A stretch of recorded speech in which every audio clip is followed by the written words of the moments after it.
नमस्कार साथियों, मेरा नाम है सचिन। और आज हम लोग देखेंगे कि पैकिंग प्लांट में जो बैग है उसका पीबी कैसे करते हैं, उसके क्या क्या स्टेप्स हैं, किन की प्रेजेंस में करते हैं, क्यों करते हैं और कब करते हैं। इन सभी सवाल का जवाब आज हम लोग यहाँ पे देखेंगे। और इसका कैलकुलेशन कैसे है, कैसे बैग पीबी को मैनेज करते हैं, इन सब विषय पे आज हम लोग देखेंगे। तो ये क्या है, what is the bag PV क्या है? Physical verification of the bag है।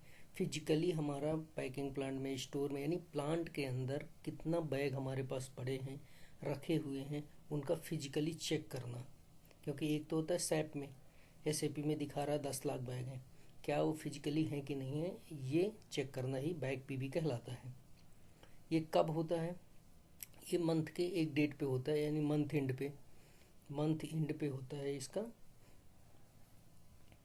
किसके साथ किया जाता है? इसमें रहेगा आपका प्रोसेस, जैसे पैकिंग प्लांट में है तो ऑपरेशन के लोग रहेंगे, अकाउंट के लोग रहेंगे और स्टोर के लोग रहेंगे। जो भी डेडिकेटेड पर्सन है वो लोग रहेंगे।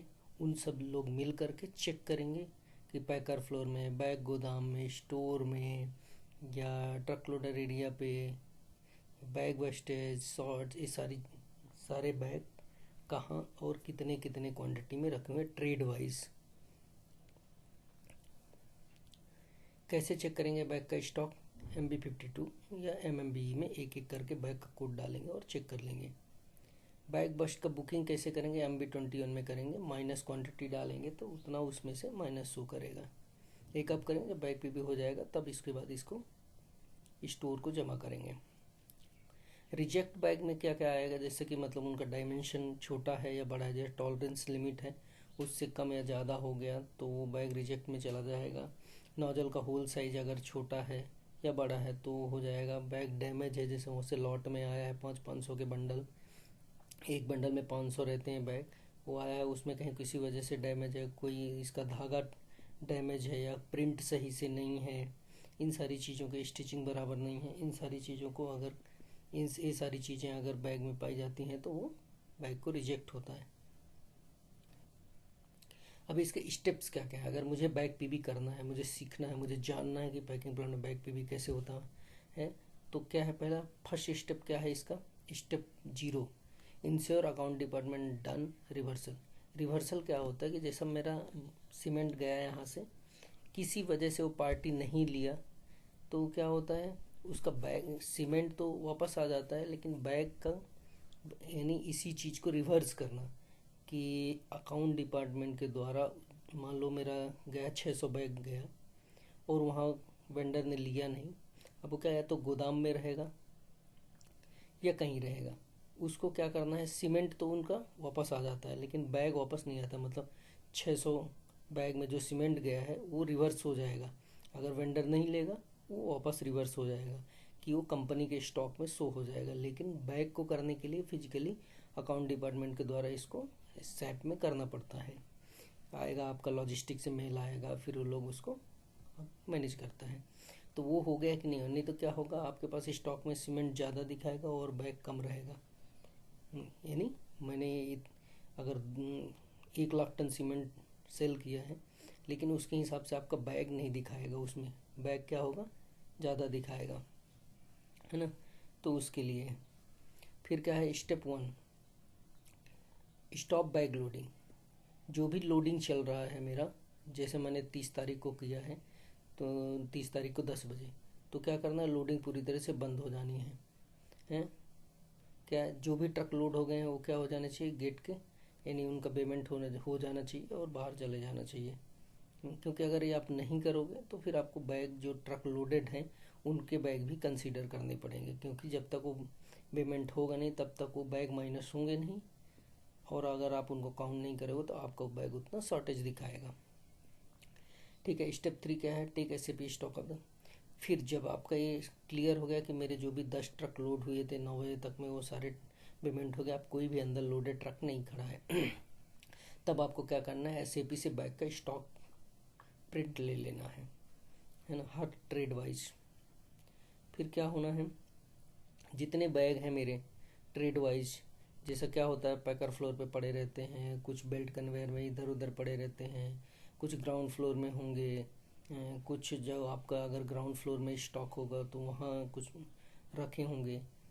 कुछ ट्रक लोडर पे ही बैग डैमेज पड़े होंगे, तो सही कंडीशन पे भी बैग पड़े होंगे। हो सकता है ऐसा कि मान लीजिए किसी ट्रक में गलत लोडिंग हो गया, उसके 200 बैग उतार के रखे हों, है ना, तो उस ट्रेड के कितने बैग वो हैं, उन सब को, जितने भी पैकिंग प्लांट में हर तरह के बैग हैं, चाहे रिजेक्ट हो, चाहे वो आपको भरा हुआ बैग हो, खाली बैग हो, वो सबको ट्रेड वाइज क्या करना है, आपको काउंटिंग करना है। ठीक है, सिग्रीगेशन हो गया स्टेप 5। हाँ, स्टेप 4 है ना, सिग्रीगेट बैग ट्रेड वाइज। फिर क्या करना है आपको, जो बस्ट बैग हैं आपको उनको भी ट्रेड वाइज अलग कर देना है। आपके जो रिजेक्ट बैग हैं उनको भी ट्रेड वाइज अलग कर देना है। ठीक है, अब क्या करना है, काउंट करना है। Store bag trade wise, store में जो रखा है, लोकल स्टोर में, जो कि स्टोर के अंडर पे आता है, वो मोस्टली पैकिंग प्लांट में ही रखा रहता है किसी न किसी जगह पे, तो उनको भी काउंटिंग कर लेना है। ठीक है, अब क्या करना है, पैकिंग प्लांट के जो बैग काउंटिंग है, जो रिजेक्ट है और जो बस्ट है, इन सबको जोड़ देना है। मैं आगे इसका कैलकुलेशन बताऊंगा, यहाँ पे आपको स्टेप क्लियर कर रहा हूँ ताकि आपको आगे का जो कैलकुलेशन जो मैं बताने जा रहा हूँ वो आसानी से आपके समझ में आए कि हम एक्चुअली उस कैलकुलेशन में कर क्या रहे हैं। ठीक है, स्टेप 9 क्या बोलता है कि एड स्टेप 7 एंड 8। 7 8 जो स्टोर में जो बैग हैं, जो पैकिंग प्लांट के रिजेक्ट हो गया, बस्ट हो गया, और जो पैकिंग प्लांट के बैग, इन सबको ट्रेड वाइज जोड़ देना है। फिर क्या करना है, calculate trade wise difference between SAP. फिर क्या करना है, जो हमने स्टॉक लिया है, एसएपी से निकाला है, उसको, और जो जो ये सारे बैग हैं, इन सबको क्या करना है, मिलाना है। ये डिफरेंस 0 0 होना चाहिए। ठीक है, अब क्या है, स्टेप 11 क्या है, मैनेज बैग बस्ट। बैग का जो बस्टेज है 0.03 से 0.05 के अंदर रखना है, या होना चाहिए, मेंटेन करना है इतना। निगेटिव नहीं होना है बैग। निगेटिव होगा तो क्या होगा, या तो बैग चोरी हो रहा है, फिर आपके ऊपर क्या होगा, मैनेजमेंट एक्शन लेना चालू करेगा। तो बैग माइनस में नहीं होने हैं। ठीक है, फिर क्या है, बुक बैग बस्ट। जब ये आपका बैग पीवी कंप्लीट हो जाता है, आपका ये मैनेज हो गया कि हाँ मेरे सारे पॉजिटिव में हैं, ये 0 0 है, चलेगा, तो फिर आपको क्या करना है, जितना आपका बैग बस्टेज है, जो रिजेक्ट है, उन्हें क्या करना है, आपको इशू बस बना करके स्टोर वाले को दे देना है। तो क्या करेगा, उसमें से उतना हटा देगा, क्योंकि ये बस्टेज बैग तो आपस रहना नहीं है, तो उसमें से माइनस कर देगा, तो ख़त्म हो जाएगा पार्ट। ठीक है, ये हर महीने करना पड़ता है। अब मैं आपको इसका कैलकुलेशन बता, क्या करोगे, बैग वेस्टेज को देखो, है ना, इससे मैनेज कर सकते हो, कुछ 3 बैग बढ़ा करके, तो आप इससे करके एनी हाउ इसको 0 पे लाओ। ठीक है, सेम आपको इस तरह से ही पूरा कैलकुलेशन करना है, और जब ये आपका इस तरह से आ जाएगा, कुछ जैसे प्लस में है, इनको देख लो, ऐसा तो नहीं कि इसमें कुछ बैग पीपी से ट्रेड के ओपीसी 43 ट्रेड में चले गए हों, है ना, तो हो सकता है ये +3 रहे, ये है ना, 0 आ जाए। ठीक है, कुछ माइनस में, तो इस तरह से इसको कैलकुलेशन को देख करके, बैग हमारे हाथ में क्या रहेगा, या तो हम ढूंढ करके इसको मैनेज कर दें, या फिर बैग वेस्टेज को कंट्रोल करें।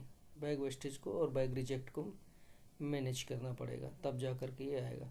और जब ये इस तरह से बन जाएगा, तो फिर क्या होगा, आप अपना जो स्टोर डिपार्टमेंट है, अकाउंट डिपार्टमेंट है, इसके नीचे आपका सिग्नेचर क्लियर रहेगा, उस पर सिग्नेचर करेंगे मंथ का, बस ये आपका बैग पी भी फाइनल हो गया। ठीक है, थैंक यू। कोई डाउट है तो आप मुझे कमेंट्स में पूछ सकते हो, और कुछ और किसी स्पेशल टॉपिक पे वीडियो चाहिए सीमेंट प्लांट के बारे में, तो वो भी मुझे कमेंट्स पे बताएं।